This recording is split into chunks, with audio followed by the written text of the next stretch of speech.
Well, hi everybody, this is Steve and Jim, D9 Games. We have a combat set up. We're going to run that for you and see how smooth we can make it.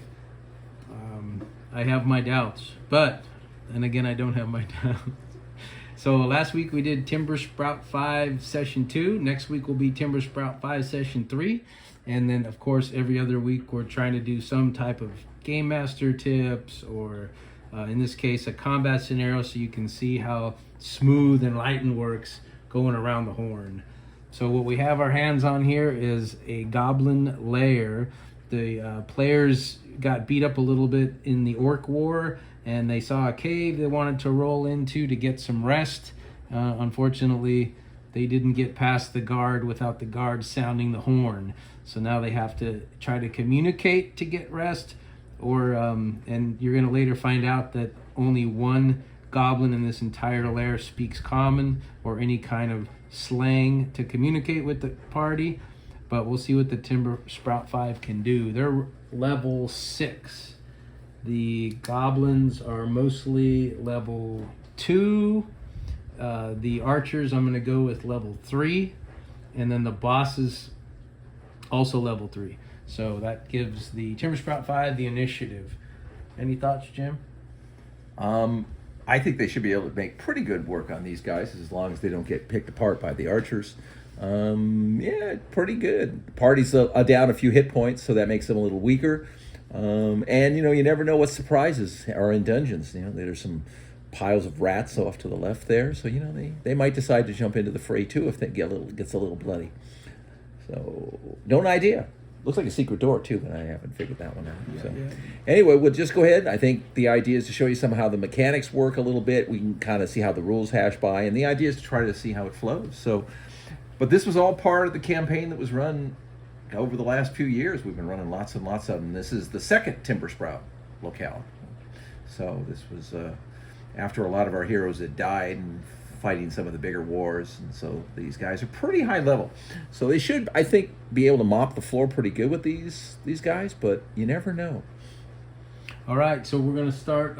We've got it around the horn with Blake, our archer, leading the way. Bastion, Isabel 2, not the original Isabel, the one that looks up to Isabel, calling herself that. And then Edward and Sam. So Blake is first, Jim. What do we say Blake's going to do? He's a ranged combatant, so he has ease with range. So he's going to be rolling 3 dice. Does he want to try to take out a leader? Does he want to try to take out somebody bum rushing? Well, I think you had mentioned the only thing is I'm wondering about if he takes out the leader, then he guarantees he's got no one to talk to try to maybe get a truce if things maybe don't go their way. Because I think he was hoping to maybe just get in here and talk these guys into maybe letting them crash out so they get some health back. But, I don't know. It's always, as usually, up to the player. So I say go ahead and run it. I'll just observe, and I'll try to get in. Blake's going to try to get some communication, and he's going to get a lot of ugs and grunts coming back. And at the moment, our leader's going to ignore. So maybe he's holding on. He's got his high ground back there at the top of the stairwell. So Blake's going to say, fine, so be it. I'm going to put an arrow into this goblin on the left. So he's going to roll with ease because he's an archer. And we got ourselves a cocked dice, so we're going to re-roll, the rules. Let's see if I can get it out here where the camera can spot it. Where is one of your little trays? I know, I need a tray. Here we go. So we got a 10. That's just going to be enough. That's going to put 4 points of damage into this guy. He's got a little bit of armor, so he's still up with 1 point. All right. For a movement, he's not going to move. He's going to stay there. He's got Bastion in front of him with a shield. Bastion now wants to stay protecting Isabel and Blake. So being his turn, he's not going to move. Looks like after the Mambo, they might have some repercussion, but there is going to be 4 arrows shot from near the bosses, and we're going to say we're going to go across the face. One's going to go to Blake, so he should have rolled a defense. One's going to go here, one for Isabel with cover, and then one at Edward. So we'll do our defense for Blake. He's got an 8. That's not enough, so he's going to take an arrow shot. What's a level 2 arrow do?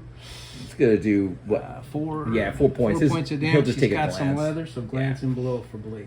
He goes to 19. All right, good enough. Bastion's already good. He's not moving. He's protecting, but he's got a defense. He's got a bonus on defense, right? Because he's a guard. And 13's going to be well enough, especially with all that armor. Actually, barely, right?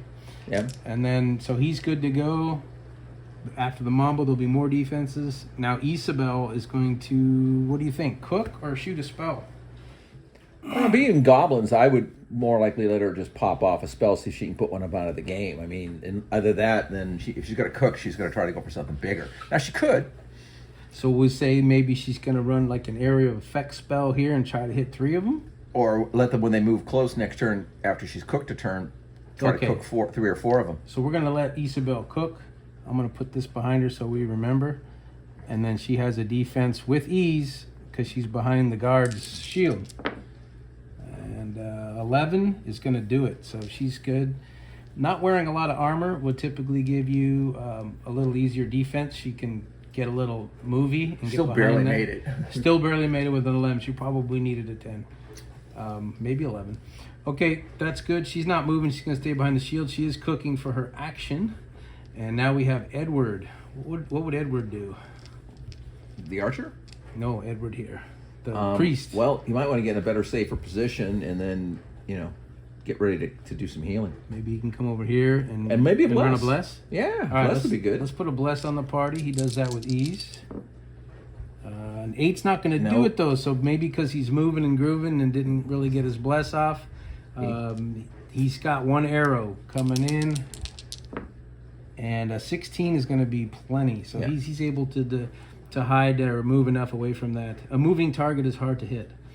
So next we have Sam. He's the final going around the horn. He is our rogue assassin. What do we think he wants to do? Does he want to leave the party and go trying to get behind this guy? I don't know. I don't think that. so. He's not going to leave the party. All right. Maybe he'll do a hit and run. Does he have whatchamacallit? What is it? Greasy, where he can go by the characters and not get That's hit? part of his movement, but he's not going to be able to do that. Move and attack. Maybe he can hit and then move. No, I don't think he's got that going on. He's not adjacent. He can't slither. You think he would run and get a good spot, or maybe Because I think he might toss he's the daggers. diagonal. Okay. He's adjacent. He'll stab and get out of there. Okay. Yeah. Let's give him a roll. And he's got that Bogan Now dagger still, I think. He loves that thing. 15 is a ton, so he's going to one-shot this guy. Yeah, he just crushed him. Yeah. So there's 1 down. And that goes with you. All right, so now he can move without a problem. 1, 2, 3, 4. So he's going to get tucked in over here. Now, that's it for the players' round. They were moving, taking actions, and reacting to the situation, and they got to act first before they rolled their defenses, and he didn't have an arrow because I think the other 4 had arrows. Not only that, they sort of surprised them, so they basically got before the monsters could actually mambo. So that worked out really in their good behalf. So now it's the mambo. I believe the archers are just going to not move so that they can take a more accurate shot at all of our heroes, and then the rest are going to charge in, right? Yep. That seems like the best plan. If there's any swords, get them up front. But it looks like most of them are spears, and then get the spears maybe up front and in the second round. That can And I help a actually lot. forgot about these 2 archers, so next round we'll have to give them an ease on their shot. I only ran 4 archers, and there's 2 more back here. Okay. Spear. So we have a bunch of javelins or spears. We got the swordman. Ooh, he might. He does see Bastion, but he might want to try to hit him if he can get there. And then he's going to be right here. He's going to also be right there. 1, 2, 3, 4. Yeah. He might get right in there on Isabel. And then these guys are just going to make their way into the battle slowly but surely. So the guys who are only moving, though it's going to be incidental since they didn't double move or they didn't go 6 in and still defend, they will more than likely just go there and defend. So they all get, if anyone does decide to shoot at them or a spell does come down, they've got a defense on it. Like Blake with his range. Yeah. Okay, so that might be it for the Mambo. Now, what would the bosses typically want to do? Do we have any kind of magic or divine up there? Looks like you got a divine, but it's hard to tell with the cleric. But they're still low level, so they're really not going to do too much. I think maybe come down and maybe reinforce the you know, that and the. So they, and that might be this guy. yeah. Dun, dun, dun, dun, dun. And his standard bearer dude gets to go with him, I guess. So yeah. His guard. And they'll stay in Yeah. advantageous range. Okay, so that's the Mambo. The purpose of that is just to get everybody positioned on the opposing group there. And of course, that guy's bleeding out. He's the swordman. What would that swordman do? We'll have to know when we find out. Probably just all hands on deck, try to kill Assuming he him. survives, I Blake. mean, it's just good. Yeah, he'll attack more likely. Whoever the first one attacks him, he's going to more likely defend the attack. I don't think he really knows who's who. Now, Blake is getting ease at range, and he's got this guy in his face, but you think he still might be shooting? He's going to lose his ease though, because because the guy's. He's not going to aim at him, though. I think he's still going to shoot somebody. Yeah, he can do further that. away. He can just ignore this guy, and then the guy will hack him. So that'll be more likely what it'll go on. So. And this would be like a standard piece of range at about 40 feet. Yeah, he's got 40 feet. Yeah, he's gonna either that he'll fire at one of the archers, hoping to protect himself for the future. Maybe he's got a clear shot at that guy. Yeah, no doubt. He doesn't right. have to go for a roll to miss. All right, Blake for the shot. 8. If anything, it might be a glancing blow. Yeah, I don't think he did much on that. Yeah. So we're gonna go like this. Hello. All right, and no movement. Next up, we have Bastion with his shield. Mhm. Now he's definitely given some defense to Isabel. But Oh, but by the way, he just fired. He gets hit by the swordsman. He has to make his defense he has too. to make a defense against the swordsman. Yep. And I'm assuming an archer. Yeah, well, at least. Yeah. Yeah. So miss. All right, so he takes a hit. That would be 4 minus his leather, so probably taking 2, Mm-hmm. and then 1. So he missed on the arrow as well. So he just took a hit, 1 hit. So 2 and 1. Yeah. So he goes down to 16 points.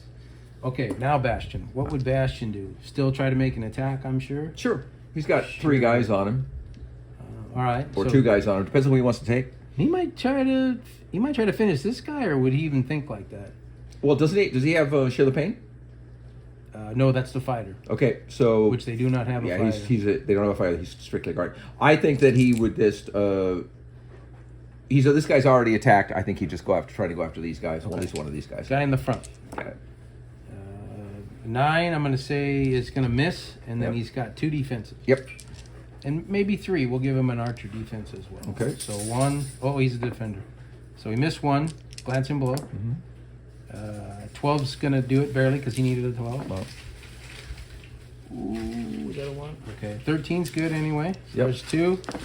And then the last one, 13. So he's good. His shield is coming in. he got 1 Flush. glancing blow. 1 glancing blow. So he basically took 8. 19. He took a hit. Right. All right. And the reason he took a hit is obviously the glancing blow is very minimal because of his armor. So, Yeah, he's but if you got get hit, you're still going to armor take and 1 point. shield, right. Now, if you're talking at level 6, level 7, where you're running like 12 and 14 points, that 5 or 6 deduction on armor would help, but it would definitely be painful. Yeah.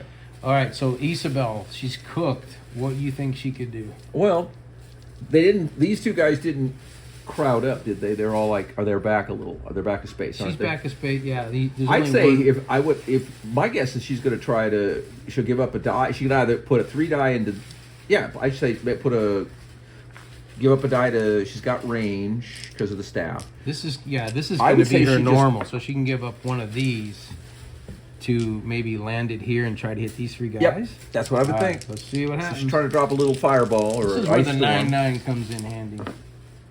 And we have 11. 11, which is probably good by 3, and she's running maybe 6 to all of them. They're all running 4 hits with 2 absorption.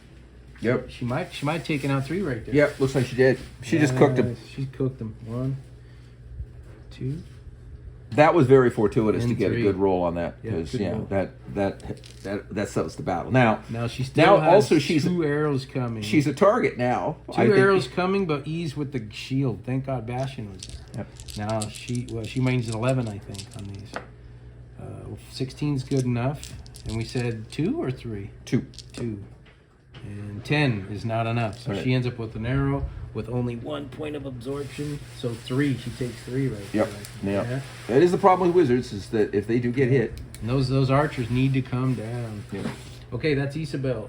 No movement. She's staying behind the shield. Edward, the priest. Well, he could heal her if but she's not that badly not that hurt. bad yet. Not that So bad yet. I would say at this point, why don't you just bitch slap this guy? This guy, yeah. So he can do a standard attack, right? And he might be 2v1 because of Sam. We also made an error, but there's What'd we nothing do? we can do about it retroactively now. Is we didn't give him the bless.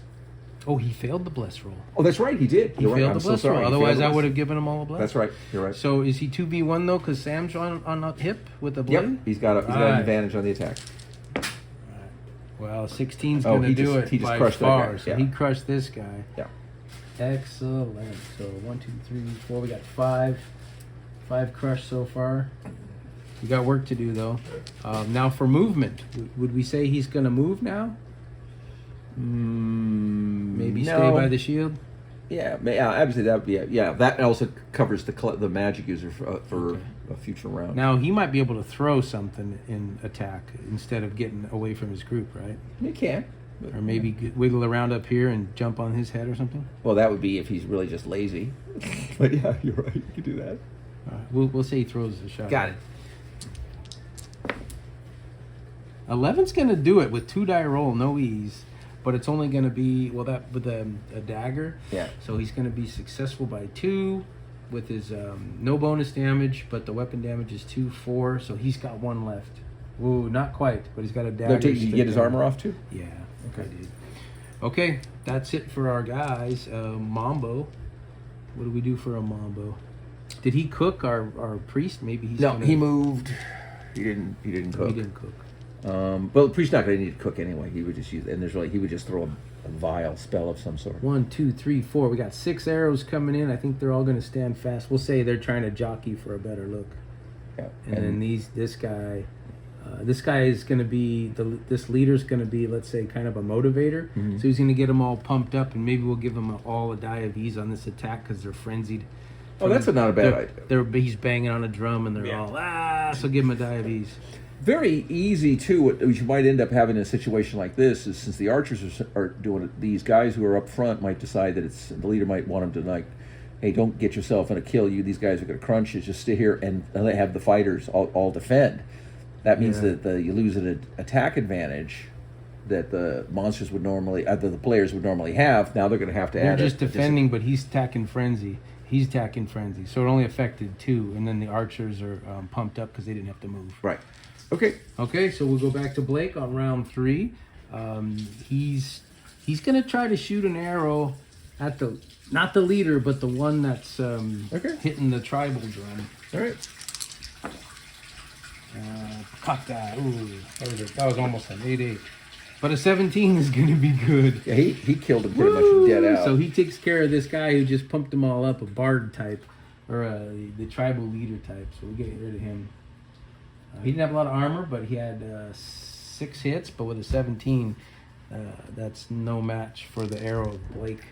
He's not going to move, but he has 2 defenses.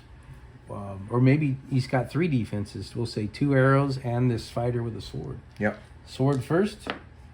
No good. That's a hit. Arrow. No good. That's a hit. And no good. That's a hit. So a sword and 2 arrows. Ow. 4. Minus is 2, we're going to say. So 2, 4, 6. Yep. Wow. So that takes our buddy Blake down to 10 points. So he's halfway there. He's what we might call bloodied. Yeah, he's kind of beat up. And he can't really move because he's going to be getting a walk-away damage from that guy who's still bleeding. Yep. Somebody should have killed him, but that's okay. Bastion. Bastion might decide to go ahead and keep his shield there to help these 2, but then try to kill him. Sounds like a plan. Okay. So you're gonna fight. He's gonna fight defensively.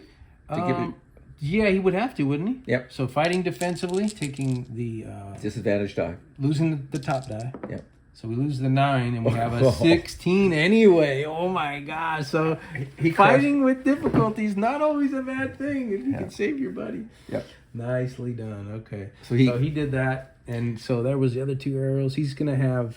That is the one thing with Enlightened I really 2 like, is that you're not having pluses and minuses. It's all about the dice. So even in a situation like this, when your attack is not very good, you get 3 good dice rolls, you dump in the best one, but that still left you with more than enough to crush that guy. So that was a good choice to fight defensively. Yeah, it was. Because now he gets well, not only that, he's helping these guys. Yeah, he's fighting defensive. So 12's good yeah, enough. he stops it barely, because with all his armor, he needs an 11. And then 13. So yeah, he's got 2 arrows. Boom, boom. So these 2 arrows missed him. They hit him, and then the 2 arrows missed him. Yeah. So that's 4 archers so far. 1, 2, 3, 4. We got 2 archers left. The boss, and then these guys defending, and fighting. Yeah. Next we have, and I don't know, would he move? Would Bastion want to move? I think he's kind of being a tank for everybody. I don't know if he would move. I don't think he'd move, because at this point he's keeping the 2 less combatants sort of protected. Now Isabel, without a cook, she can still get off a spell if she wants. What the heck is she going to cast? She could cast a simple spell on one of the guys, but truthfully, I think it'd be better if she cooked. You don't know what next round's going to be. Let's have her cook. Yeah. All right. So Isabel's cooking. Which means she has to stand fast. Yep. No moving around. Yeah. That gives her a lot of options if something surprises and pops up, like. So we'll just have a little sort of surprise thing we'll do on the round. I'll show you. So now Edward is faced off with him. Sam's faced off with the aggressor, and they're both defending. So what Edward might want to... I don't think he can heal Blake from a distance. No. He might do a bless. He could, or he could try to fight. He can still fight. Clerics are not bad fighters. All right, let's have him fight. And this berserker one is only kind of hit. All he's got to do is hit him. Maybe he's going to try to kill the bloodied. Yeah. So let's see what he can do with 2 dice. Not being a straight up fighter doesn't get the ease, but he can still do it. Yep. How about a 0? Oh, super fumble. Well, so he just broke his mace. That's right. So now we put a little star by. So he is now no longer carrying a mace. He's weaponless. He's got to pull. And he says to himself, "Damn, I should have blessed him." Okay, but nothing to defend though. Correct. So Sam's going to end up needing to defend. Okay, Sam's going to fight the bloodied one as well. Yeah. 14's going to do it. He kills him. He kills him.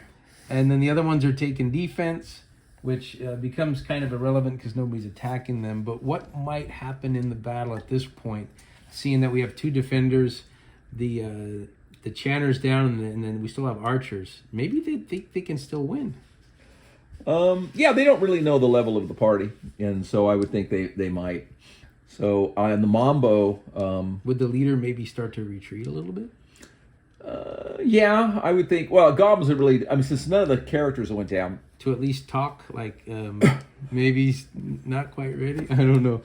Well, the only other thing you could possibly do as a priest is move forward and curse, but the curse is going to be, a minimal thing. I'd say the guys, I fall back and just keep trying to pep them with archers. I have these 2 guys try to get away. Okay. I would just say they're going to... they'll just defend. Just have them go full defense. Okay. And let the arrows hope to do the job. And then now are they going to turn to fighting? Yeah. Or they're just defending and letting the archers come? Yep. I would say that's exactly what I would do. I would just stay here, let this guy shift to here. Well, actually shift to here. Okay. Put a little threat, and both of them, if they're going to fight, I would say they could take a full defense, which might not be bad. Full defense for these guys. Arrows do the work. Yeah. Well, but full defense is going to make it a lot harder for the players because you got to kill them. You got two disadvantaged dice on your attacks because these guys are going full defense. So. Okay. All right. Yeah. Blake is going to try to shoot. Man, I feel like he always wants to shoot the leader, but he knows he wants to try to communicate to get more information. Now, here's what I would typically do too. This sounds a little bit heavy-handed, but I might roll a timer die, which is just roll the D9 and see if there's any more troops that have been rallying around the noise. Yeah. Or like you said, the rats might hold you rats. Blake's bleeding. They might want to come attack him or something. Well, yeah, the dead bodies on the ground too, because we're not. So I rolled a 1. So I would say those rats are going to be in the next Mambo, and then we'll have 1 round before more, and we can stop this at some point. We're just trying to demonstrate how the around the horn works with the player's action and defending. Yeah. But so they've got about a round before the rats join in, and then another maybe another 1 squad. So we'll say 4 more goblin are coming in to see what's going on. All right, so Blake is going to shoot the one that he's hit before. He's got ease at the distance. And we got a 14, so that's going to do it. That'll Yep. do it for him. And And maybe at this point, it looks like at least two of the archers are going into Blake. Because the archers realize he's the threat too. So They sure do. So get him to make 2 defenses. 2 defenses for Blake. 11 is good enough. And being he doesn't have a lot of armor on, he's able to dodge. Yeah, but he but does get hit for that's 1. yeah. So that's 2 more. I think they're running 4. He's got 2 absorption. Oh, he's got 2 armor. Good. I didn't realize his armor was that good. But It's that's just good. good leather, but no shield. Yeah. So he's at 8 points now. So he's really hurting. He might want to wiggle himself around. Yeah, the cleric might want to consider. To the priest, says, hey, maybe if I can move over here. Hey, Edward, do a little. And plus, even if he stays there, he's providing a little cut. He gets a little cover now if they keep shooting at him, which they likely will. So that's 2 archers, and there should be 1, 2, 3, 4. There's 5 altogether. And that's what So I there's have. 3 more archers. 3 to shoot.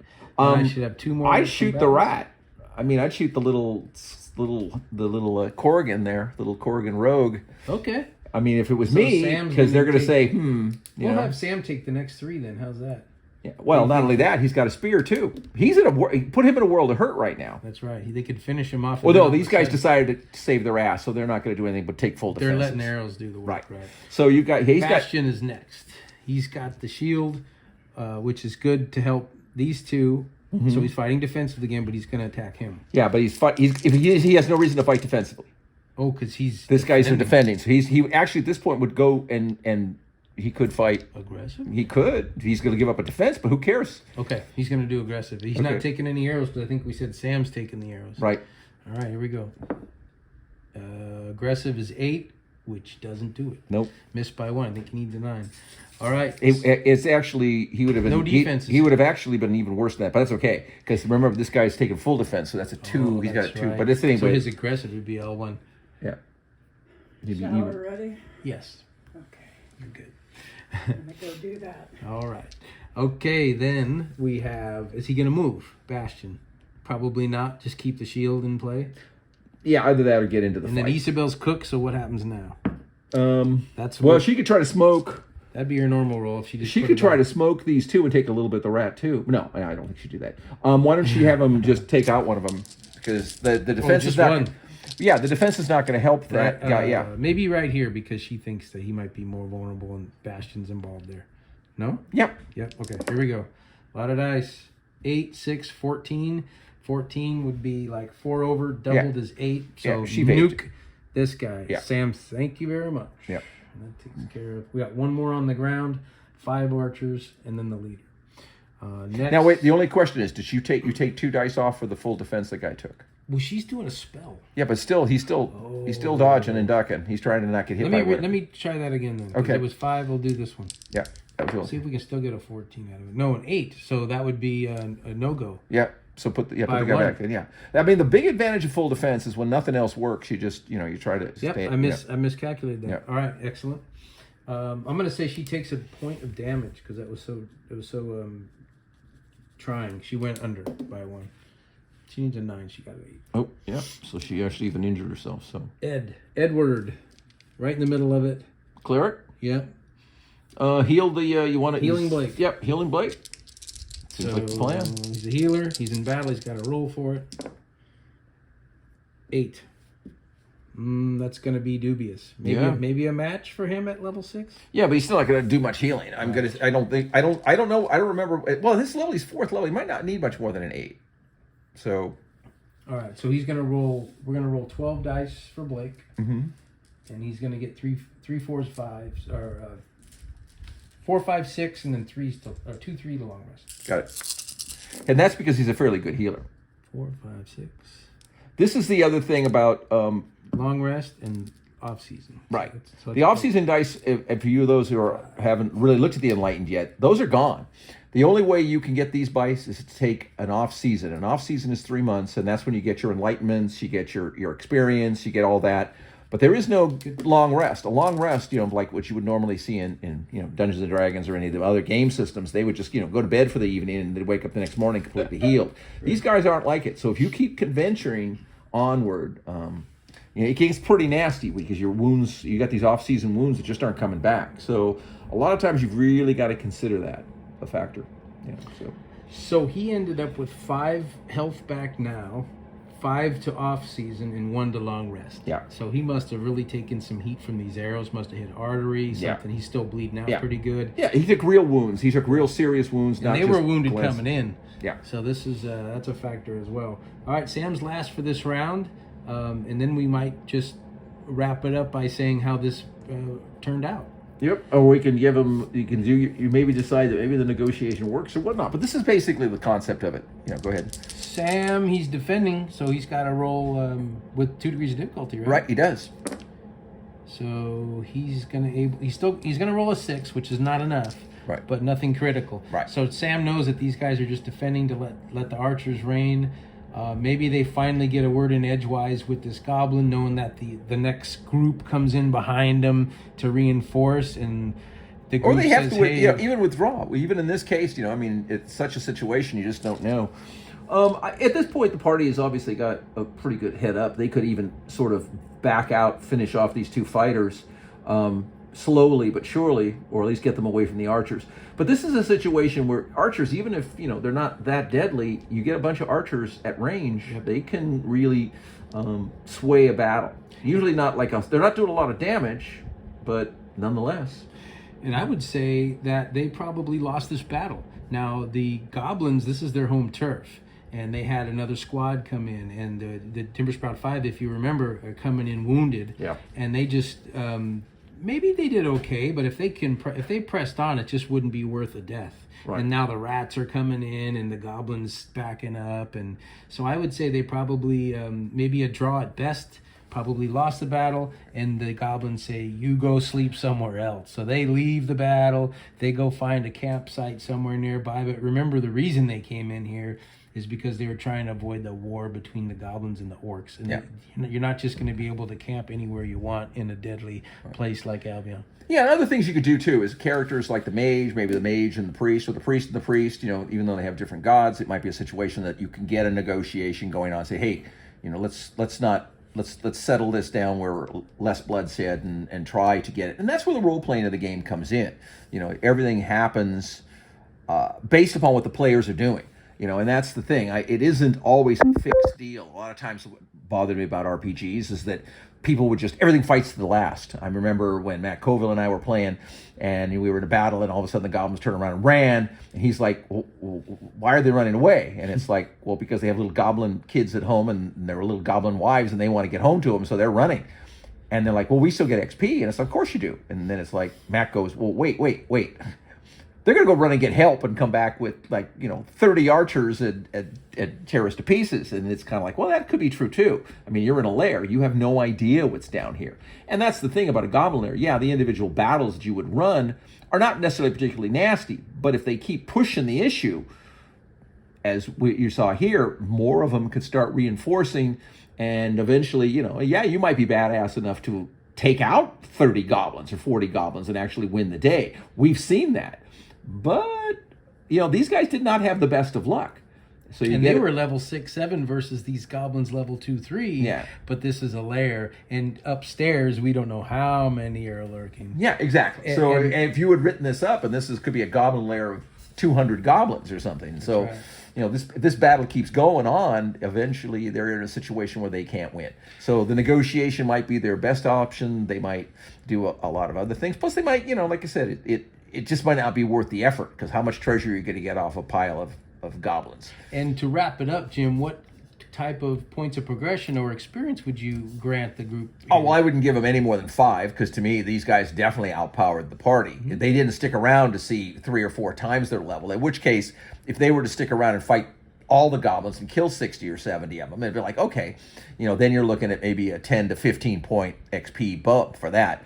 But at this point, if they're backing off, they get the minimum, 5 points for, and if you really, really want to consider it a loss, you could even say that, boy, you guys should have beat these guys easy. Yep. And you could just give them, a point or 2 or nothing. But again, this is the whole point of being a game master. You want to look at the overall. We usually give nothing less than 5, because obviously, as you saw here, there's going to be a risk, not to mention the one priest who got zapped, or the archer who got zapped, and then the priest didn't get those healed. In fact, they went to off season, which means this guy is now permanently down those hit points until you get to an off season, which means he dramatically, minimize the strength of this party. And what you didn't see was prior to this encounter, they came into a cave where the cave went down into the depths, and they saw one sleeping goblin next to a horn and a bell, and he was the guard. And so they failed a scout sneaky roll, and this goblin wakes up and blows the horn, and then so they were alerted to their presence. So it could have gone a bunch of different ways if you look at the adventuring side of tabletop RPG, and then of course the role play side where this goblin says, okay, go sleep somewhere else. This is our home. We don't want your kind here. Yeah, because the goblins obviously don't want to get into this. They lost, a considerable number, more than half the number in this battle, I think, were more likely killed. So, they don't want to get into this fight. They haven't killed any of the players, and they've lost at least, 7 or 8 goblins. So they've lost like half of what they brought to this battle, or half of the guys that were here, including one of their minimal leaders, one of their minor leaders died too. So, it's not a great win for the goblins. They might, but I would think at this point they would reinforce up. And it's the other thing, you see in a battle that's open like this, most people don't think much of archers. Archers work really good. I mean, they're not as accurate, they're not as powered hitting, but, because they just do straight damage, but you get a lot of archers and you can really turn the day. And that's the one thing you find, especially when you have low-level monsters versus high-level characters, is, you can't discount a lot of guys who have archers. And that's why bows were popular. You could reach out and touch somebody, and they were really obviously good for defense, which is what the goblins fortuitously had here.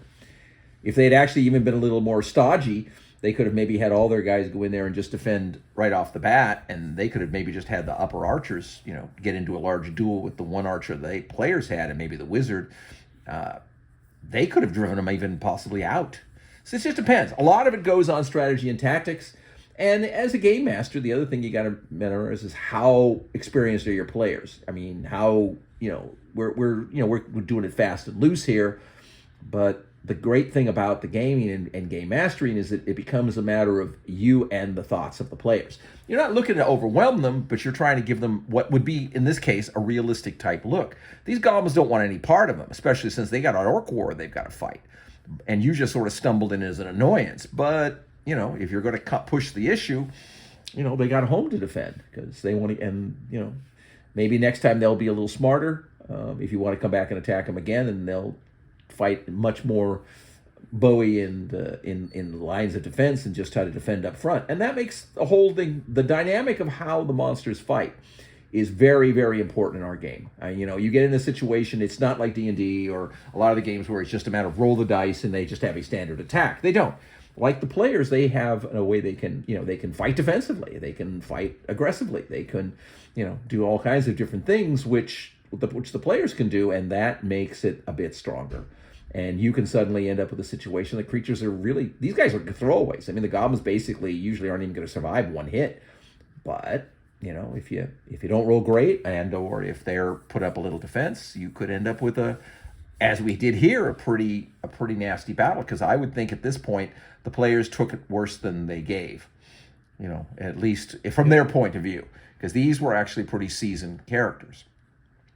But on the other hand, the wizard could have rolled, you got to go to double nines, you got to roll some better hits, and suddenly, you could have killed something. You could have maybe killed the leader, maybe morale would have broke. So many variables, but that's what you look for in a battle. Anyway, we hope you enjoyed kind of watching how the game goes, but I hope we also show you that it goes pretty fast.